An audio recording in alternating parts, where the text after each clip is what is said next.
Guadalquivir, árabe antes, luego cristiano, universal, persistente siempre, siempre inquieto. El aire se perfuma de romero, mientras el olivo milenario se refleja en el agua, que llega de la montaña y escapa hacia el mar, dejando en el camino destellos de luz y antiguas melodías de amor y desengaño. Guadalquivir, rey de los ríos, corre por los campos buenos, galán de las dos orillas y del aire bandolero. Criado a los pechos blancos de la penibética, nace, como en silencio, en la sierra de Cazorla. ¿Quién habló una vez de su rastro? Montes de Cazorla, Naitín imagina. De luna y de piedra también los cachorros de Sierra Morena. Es renacimiento en Úbeda, tesoro en Baeza, entona tarantos en Linares, sabe de monterías a lo grande por Andújar, es puente por Alcolea, tierra mágica en Jaén, filigrana en Córdoba. Toque sutil en Montoro. Por Palma recibe aguas del Genil, que trae recuerdos nazaríes de Granada. Sevilla le abre los brazos. Ay, río de Sevilla, qué bien parece, lleno de velas blancas y ramos verdes.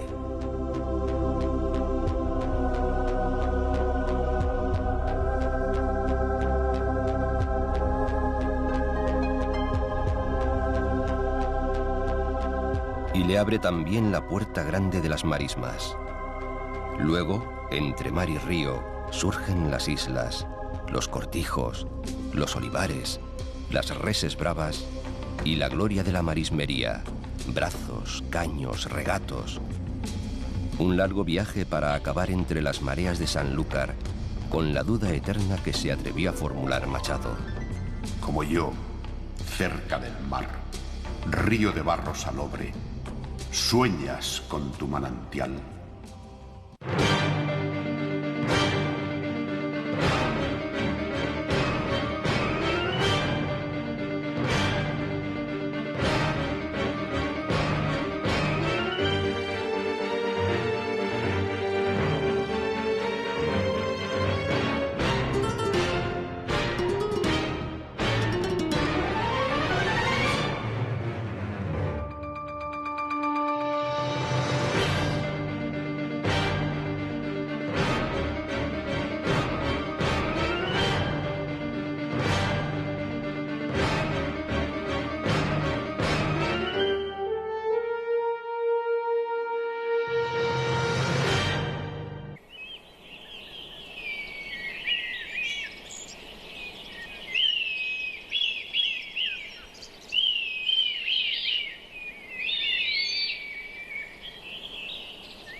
Los sabios y poetas andalusíes del tiempo del califato dijeron que en la sierra de Cazorla estaban las selvas supremas y las florestas más preciadas del Islam.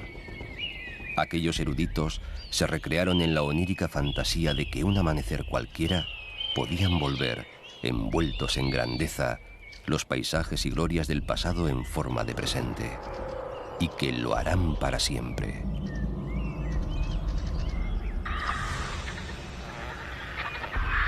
Es suficiente vislumbrar, aunque sea por un instante, esta sierra llamada de Marina, porque conviene recordar que de aquí salió durante siglos la madera para las flotas. Exuberante, grandiosa, imponente.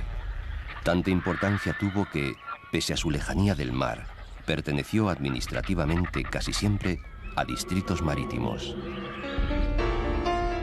A 1350 metros de altura, entre la cerrada de Utrero y la cañada de las Fuentes, sin otro ruido que el rumor del viento contra los pinos y el propio del agua al romper contra las peñas, nace el Guadalquivir. Los Quintero, Serafín y Joaquín cantaron la grandeza inicial del antiguo Betis. Detente aquí, viajero. Entre estas peñas nace el que es y será rey de los ríos, entre pinos gigantes y bravíos que arrullan su nacer y áspera breña. Hacia el norte, Segura de la Sierra, más allá las tierras planas de Ciudad Real y las rugosidades de la Sierra Albaceteña de Alcaraz. Por el altiplano de Granada, su emblema montañoso, el Pico de la Sagra.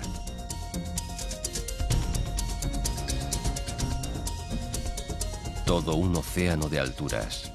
Ya lo confesaba Alberti. Por preliminares, alza cima de montes, viendo la luz en sábanas de río.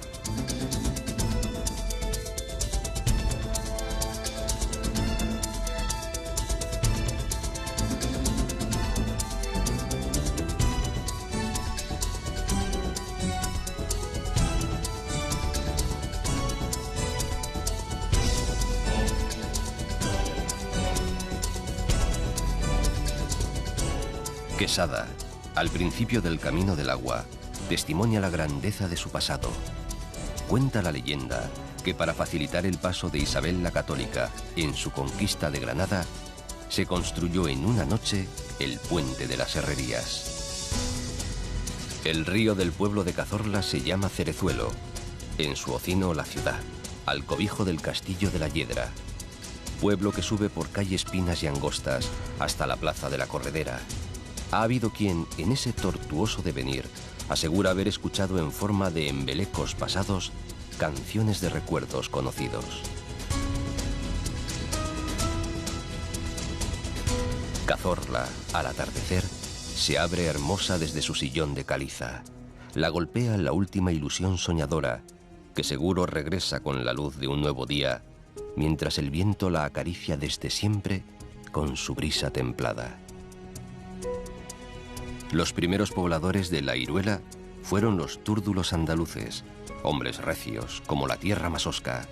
Sobre este primer asentamiento, los cartagineses fundaron la ciudad de Curris, que según viejas crónicas fue populosa durante el Imperio Romano. Con la dominación musulmana adquirió su actual nombre. Luego, los templarios edificaron en la roca, con su sabiduría misteriosa, un castillo que domina la campiña de Jaén.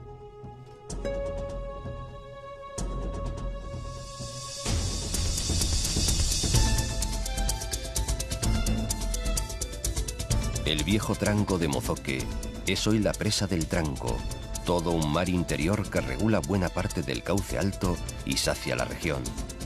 Según se avanza hacia la cabecera, la pendiente y las encinas van en progresivo aumento hasta llegar a la orilla.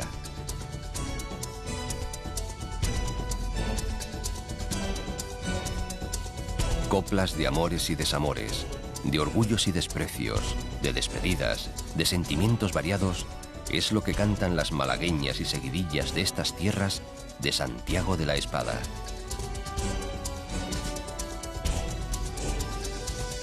Por allá, el sendero conocido como la Cerrada de Elías.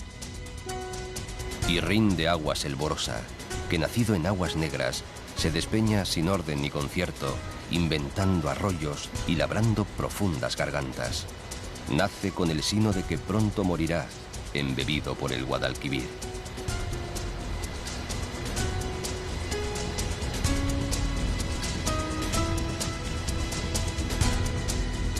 El arroyo del infierno baja atormentado de los campos de Hernán Pelea, dividiendo las sierras de Segura y Cazorla bajo la atenta mirada de los farallones rocosos de las banderillas.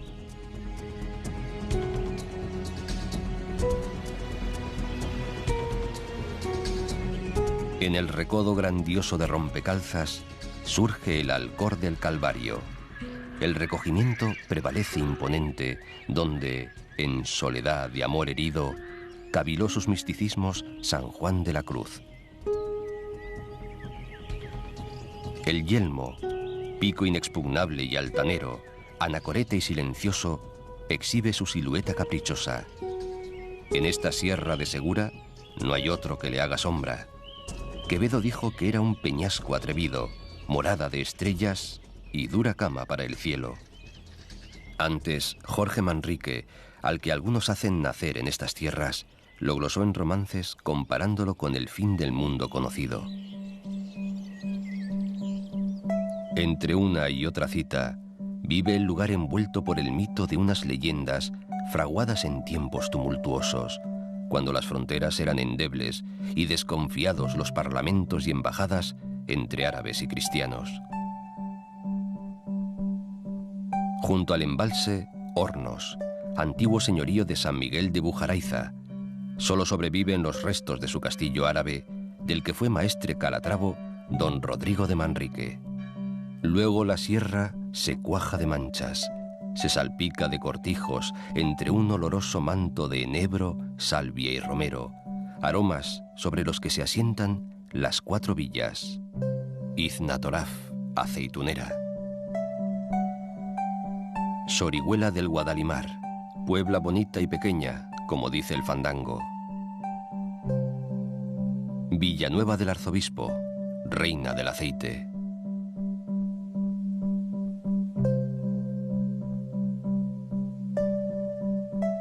Y Villacarrillo, marquesa de la Oliva.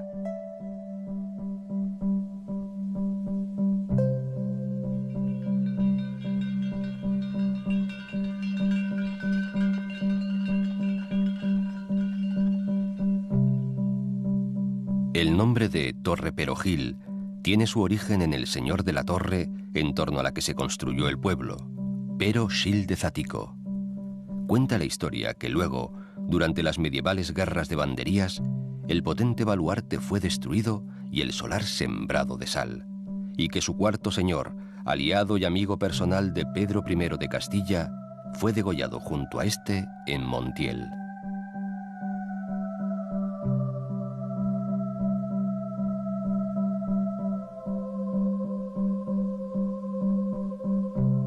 El río va corriendo entre sombrías huertas y grises olivares por los alegres campos de Baeza.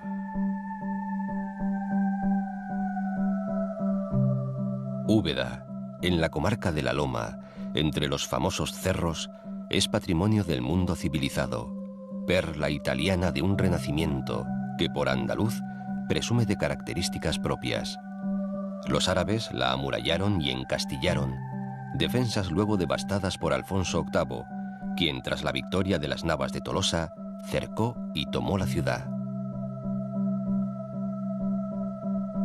Entre sus callejas, talleres de casi todo lo imaginable, y el recuerdo de San Juan de la Cruz, que entre tanta historia y belleza dio finalmente a la caza alcance.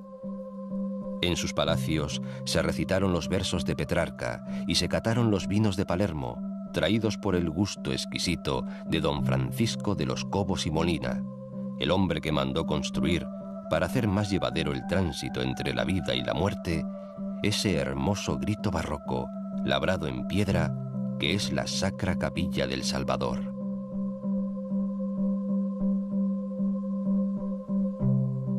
Nació aquí Beltrán de la Cueva, personaje esencial en la historia de España, prototipo ejemplar de la psicología donjuanesca.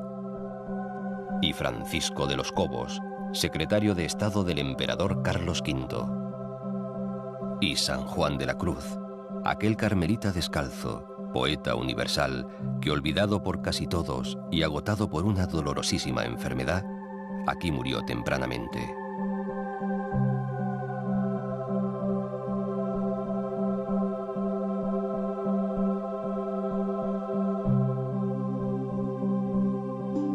Y de aquí son, y de tales ejercen, otros 2 hombres de letras bien distintas, Antonio Muñoz Molina y Joaquín Sabina.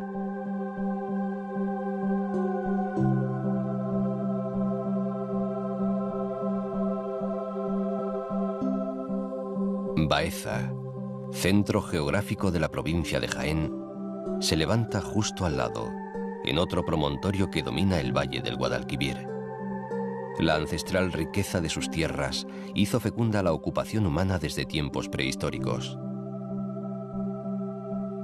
Pero la ciudad alcanzó su magnificencia en el siglo XII con los almohades, e hicieron de Baiyasa plaza principal entre sus posesiones peninsulares. La fortificación fue mejorada y proliferaron los mercados, las mezquitas y los edificios públicos.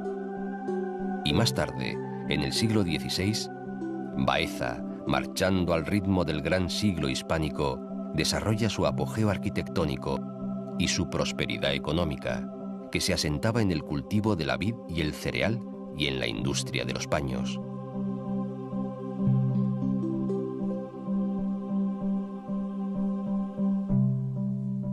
Guarda Baeza como un tesoro el recuerdo de la estancia del profesor Antonio Machado.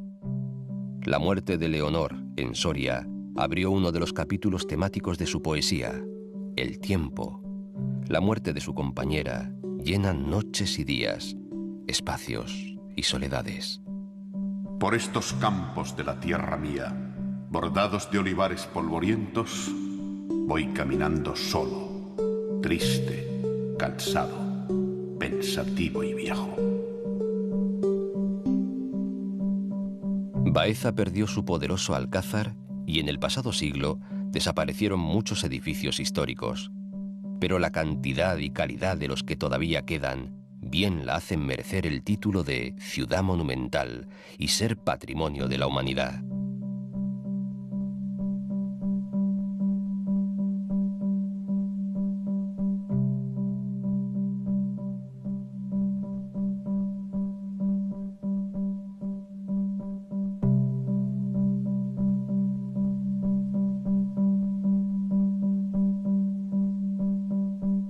Perderse en Baeza y nunca acabar.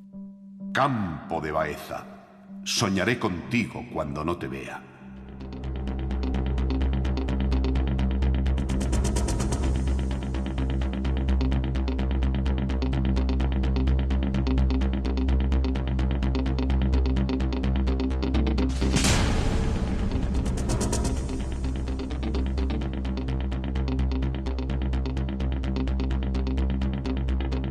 Jaén está cerca, en el entorno del valle, al otro lado del río, con unos orígenes que se pierden remotamente en el tiempo de los tartesos y unos rastros colonizadores de fenicios y griegos, aunque realmente fue con los cartagineses cuando la vieja Auringis comenzó a ser plaza fuerte, tras la boda del gran Aníbal con la hija de un jefe local. Durante 5 largos siglos prolongaron su estancia en Jaén los árabes. La consideraron una gran ciudad, le dieron walí y levantaron mezquitas, fortificaciones y palacios. Hoy, como ayer, el castillo medieval de Santa Catalina se yergue en la cima del cerro, recordando sin duda a aquel célebre historiador que lo calificó de una de las más inexpugnables fortalezas de Al-Ándalus, llegándose a ella por un camino semejante al de las hormigas.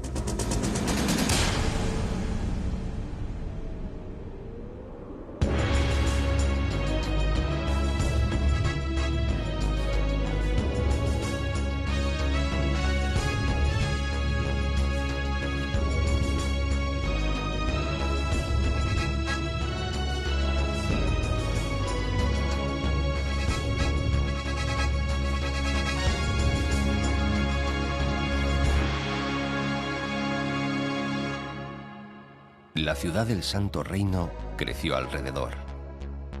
Cuentan que cerca de los barrios árabes vivía escondido en una cueva un enorme lagarto que exigía tributo anual en forma de una doncella. Un joven convicto pidió el indulto a cambio de librarles de semejante maldición. Preparó un hatillo con carne y gran cantidad de pólvora. Cuando el lagarto lo tragó, encendió la mecha con el resultado esperado. Es desde entonces que se dice: ojalá revientes como el lagarto de Jaén. La catedral está en la plaza de Santa María, en el terreno que ocupara la mezquita principal.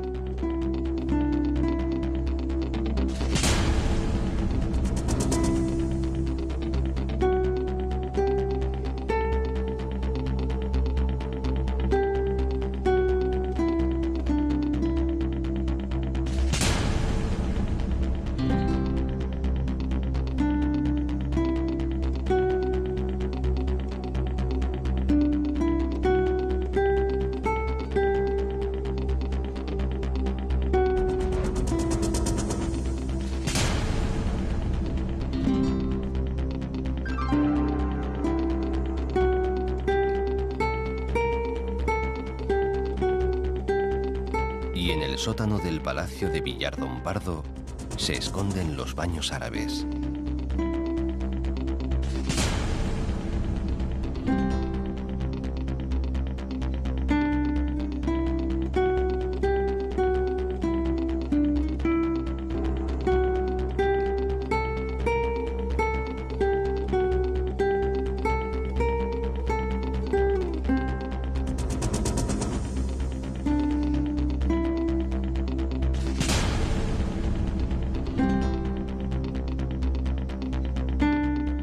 De aquel Jaén moro, la cristiandad y los siglos han respetado poco.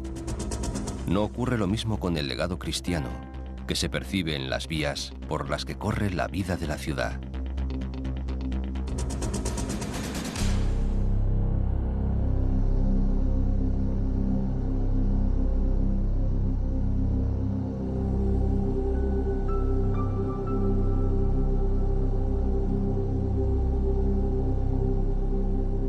Estos campos del antiguo pueblo de los oretanos son ahora tierras de olivares, sierras sorprendentes donde se refugian el muflón y el ciervo, un lugar casi mágico que florece entre pinos al amparo de pueblos y ciudades acrisoladas por el tiempo, en un viejo reino eternamente fronterizo.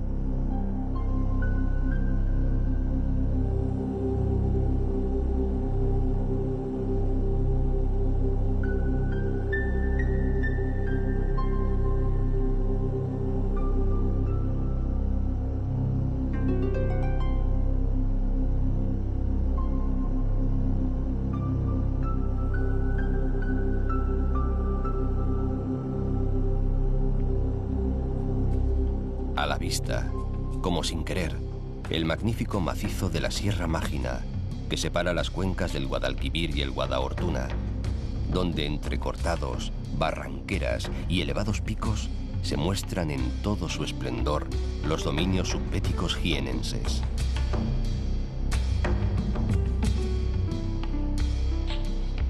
No se sabe bien si lo de Mágina se refiere a Magna por su grandeza, o si, haciendo caso a antiguas supersticiones, la palabra se refiere a una sierra mágica. Lo cierto es que los elementos sobrenaturales han calado hondo en los pobladores, algunos de los cuales, según dicen, mantienen la ancestral costumbre de disponer las camas en sentido transversal a las vigas del techo, para evitar que se les escape el alma durante el sueño. Los olivares son los reyes del paisaje. En las laderas y los valles mana uno de los grandes aceites del mundo, el zumo de la picual, ambrosía y reina de las aceitunas andaluzas. Sobre el olivar hay un cielo hundido y una lluvia oscura de lucero frío. Los olivos están cargados de grito. Se calcula que en la provincia de Jaén hay más de 50 millones de olivos, árboles que serían, si pudieran, los mejores historiadores de la zona y, acaso, de la vida de los hombres. Se aboga por situar las primeras cepas de este árbol sagrado en la zona de Siria e Irán, siendo los griegos quienes trajeron el aceite a Europa, aunque su nombre procede del árabe atzait, jugo de oliva. Luego los romanos perfeccionaron su cultivo, lo extendieron por las márgenes del Guadalquivir y matizaron la calidad del aceite.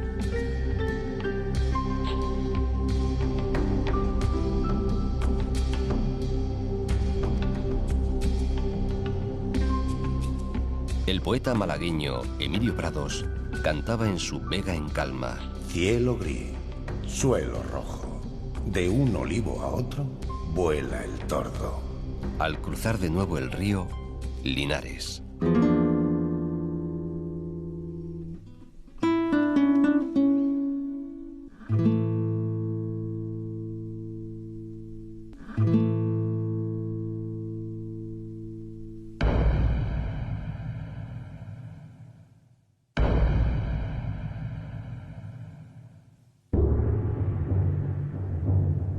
En su plaza de toros de Santa Margarita halló la muerte una tarde de agosto de 1947 Manolete.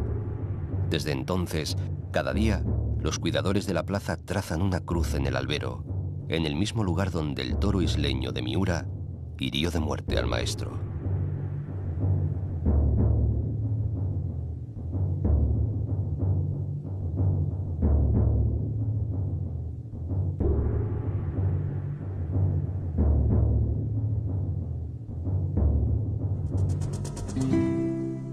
Y un recuerdo con nombre universal. Aquí nació el gran maestro de la guitarra, Andrés Segovia.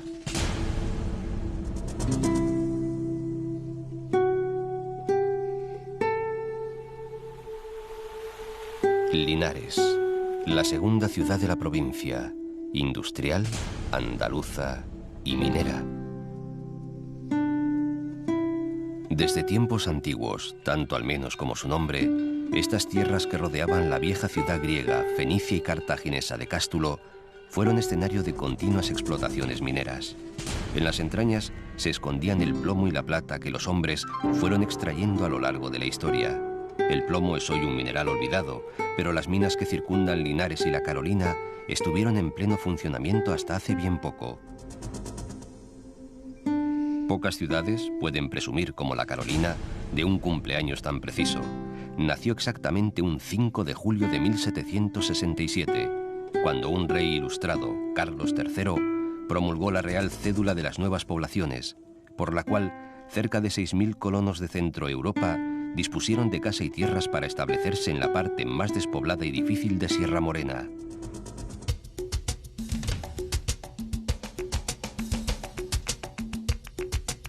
Baños de la Encina, pueblo recoleto, con sabor moruno, anclado en el medievo gracias a su soberbia fortaleza árabe, reconstruida en el siglo XV. Los bañuscos se muestran orgullosos y con sobradas razones de su castillo califal, que ya lleva en pie más de 1000 años.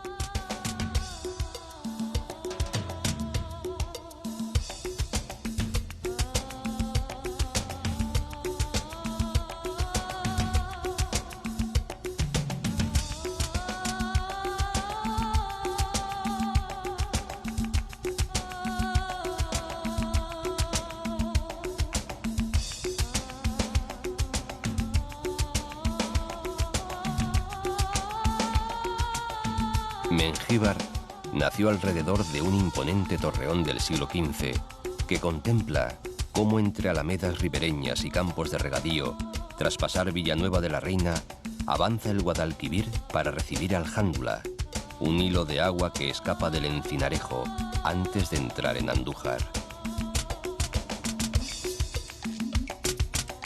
Estamos a la sombra de Sierra Morena.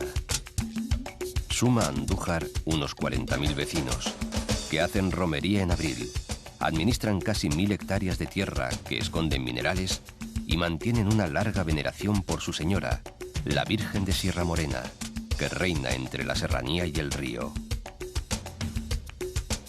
Andújar es la puerta que comunica la meseta con el valle medio y bajo del Guadalquivir. Quizás por esta situación estratégica, fueron muchos los pueblos que trataron de ocuparla. Fue llamada por los romanos Iriturgi, de ahí que a los andujareños también se les conozca por iriturgitanos. Fue asediada por los cartagineses y posteriormente liberada por los escipiones. Su nombre original, Altújar, suena a morería.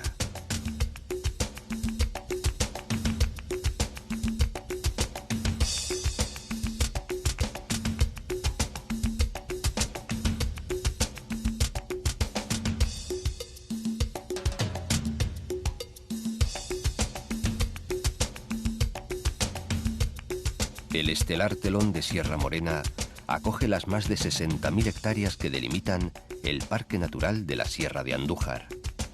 Cantaba Machado: qué bien los nombres ponía quien puso Sierra Morena a esta serranía. Paraíso de cazadores, oasis de pescadores y sendero de andarines, conjuga la naturaleza con un rico patrimonio heredado de una ancha y larga historia que le permite jactarse de contar con el bosque original más extenso de toda Sierra Morena. Alcornocales y robles forman un amplio manto por el que juguetean ciervos y gamos, en uno de los santuarios cinegéticos más importantes de España. De hecho, no es casual, aunque sí paradójico, que quizá este pedazo de tierra se haya conservado de forma excelente gracias a la gestión de los cotos de caza.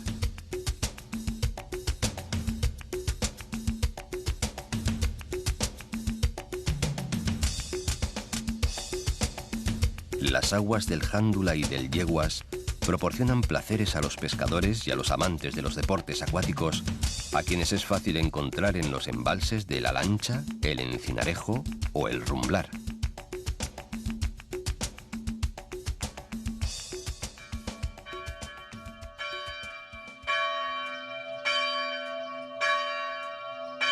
Sobre el paraje del Lugar Nuevo, el Cerro del Cabezo, y sobre este, el Santuario de Santa María, destino constante de peregrinación.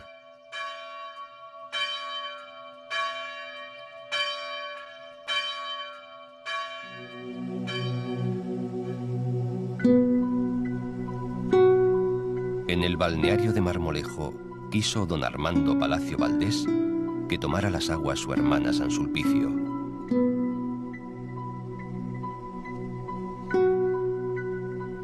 Baja por aquí el río de las Yeguas, que desangrado se convierte en pantano.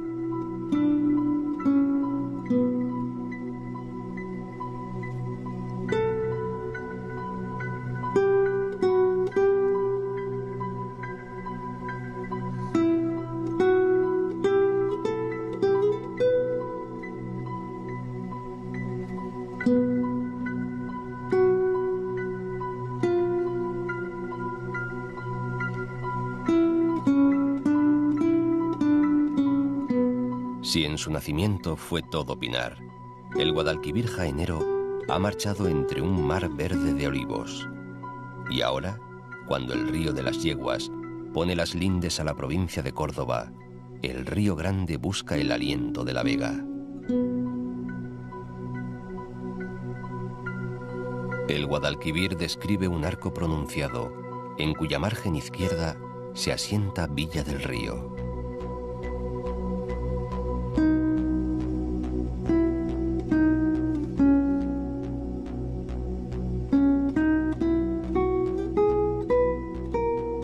Este río que baja de las dos riberas, color de plata una, de oliva otra.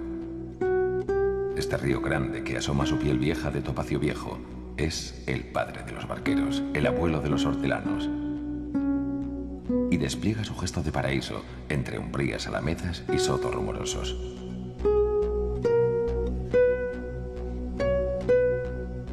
Luego, perezoso, el río se pierde entre vueltas y revueltas a su paso por Montoro. Montoro. Su ubicación privilegiada ha propiciado el asentamiento humano desde hace 4.500 años. Aquí se levantaron a lo largo de los tiempos importantes poblaciones iberas y turdetanas. Los griegos la denominaron Aipora y fue una de las repúblicas confederadas con Roma. Los árabes, que la ocuparon en el año 712, levantaron su fortaleza en el lugar que hoy ocupa el castillo de Santa María de la Mota, hasta que fue conquistada por Fernando III. Las tropas francesas no lograron entrar en la ciudad, aunque lo intentaron no pocas veces.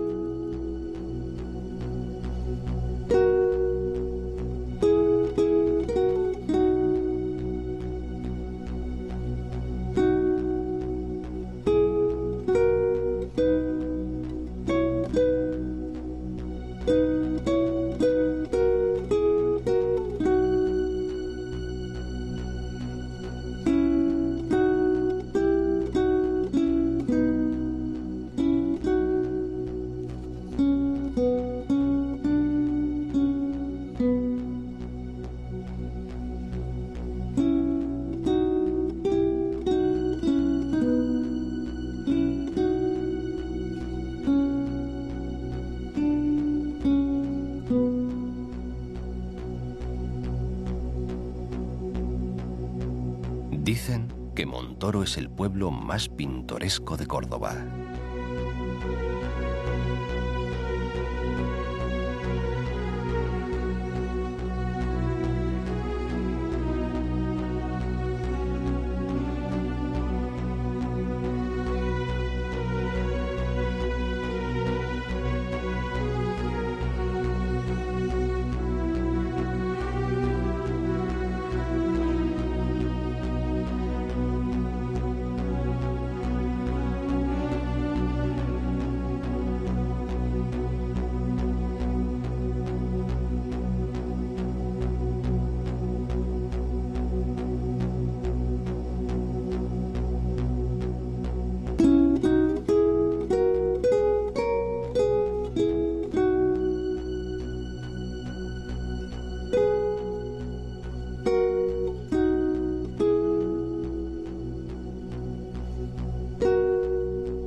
El nombre de Alcolea deriva del musulmán Alcolía, que viene a significar el castillejo, la pequeña fortaleza.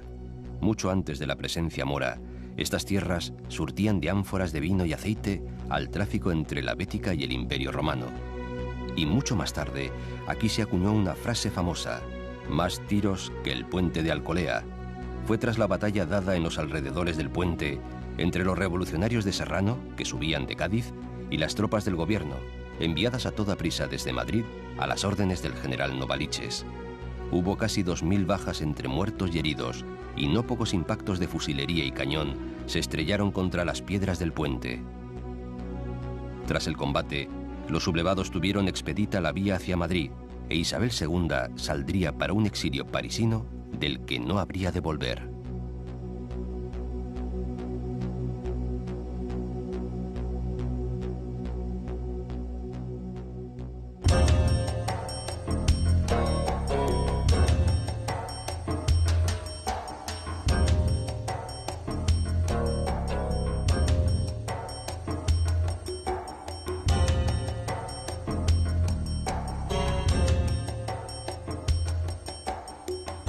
A un soplo de aire de la ciudad califal, en el Monte de la Novia, está la antigua Medina Azahara, levantada por orden de Abd al-Rahman para ser residencia real y sede del gobierno.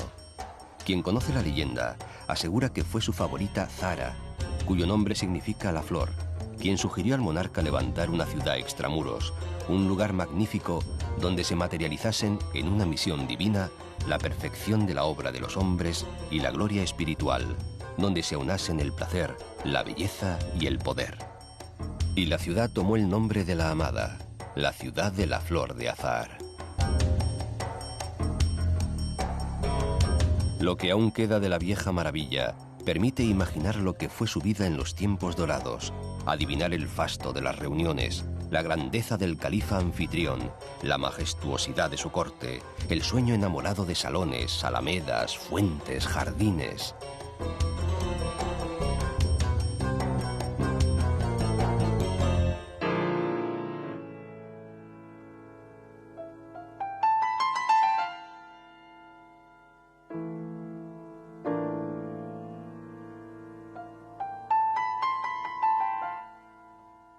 Después se hace realidad un sueño. Córdoba.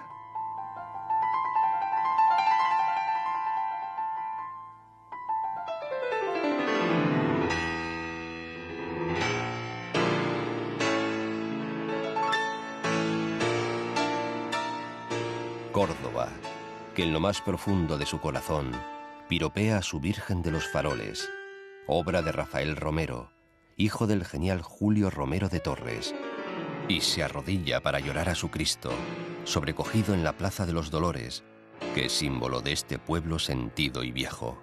Se dice Córdoba y es sombrero de ala ancha, caballito blanco, trabajo y esfuerzo, sabiduría y buen tiento. Gran capitán y fraidurías en la calle de la Plata, la Tercia de Montilla o Rabo de Toro en Santa Marina, barrio de los Califas, Lagartejo, El Guerra, Manolete, las tabernitas de Cante Escuchao, patios iluminados, correderas, compases, faroles.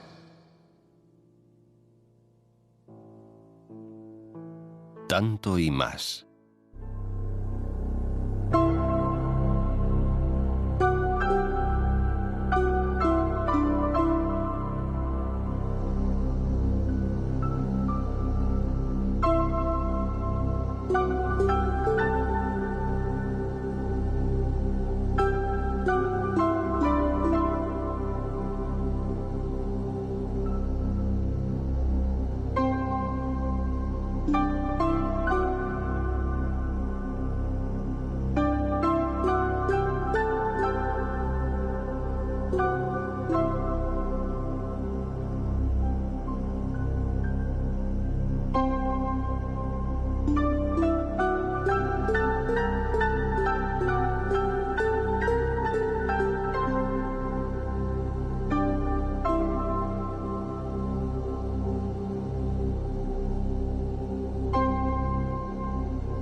Antes que romana y mora, fue Córdoba capital de tartésicos y oretanos, y dotó de hombres fuertes al mismo Aníbal antes de marchar sobre Roma.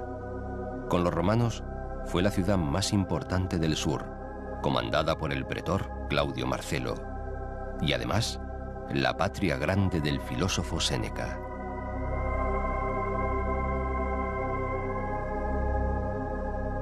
Con los árabes fue la nueva Bagdad. Las mezquitas comenzaron a construirse con la quibla mirando al sur, para marcar diferencias con el lejano califa, hasta que Abderramán se declaró a sí mismo emir de los creyentes.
Córdoba.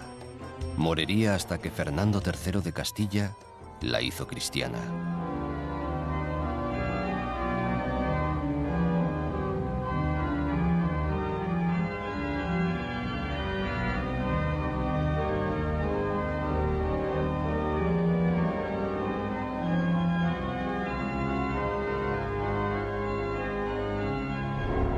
Córdoba nunca engaña.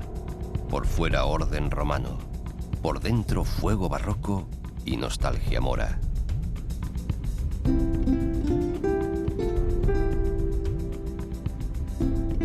La plana ciudad junta historia, sueño y leyenda, perfume y magia. Por aquí vivieron el médico Avicena y el pensador Averroes, árabes ambos, y el médico y pensador judío Maimónides. De su caballito blanco hablaba Cervantes, que traía progenie cordobesa y fue huésped del duque de Medinaceli.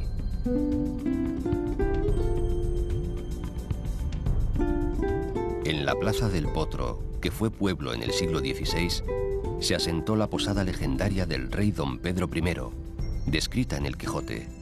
Junto a su fuente negociaron tratantes y mercaderes, descansaron labriegos y trapichearon pícaros, malandrines y otros caballeros de industria.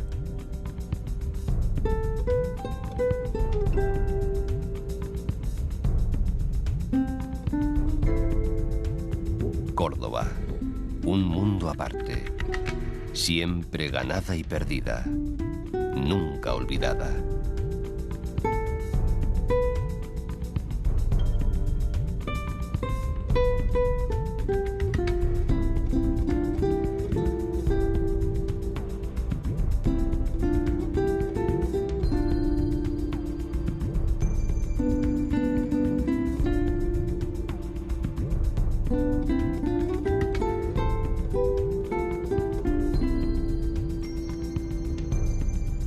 Fue Federico García Lorca, a quien desde las torres cordobesas le miraba la muerte, el que dijo: ¡Ay, qué camino tan largo!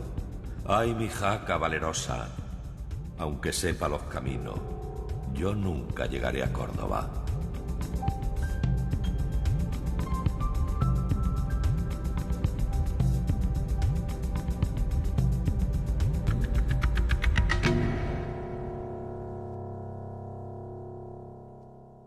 Yo voy soñando caminos de la tarde.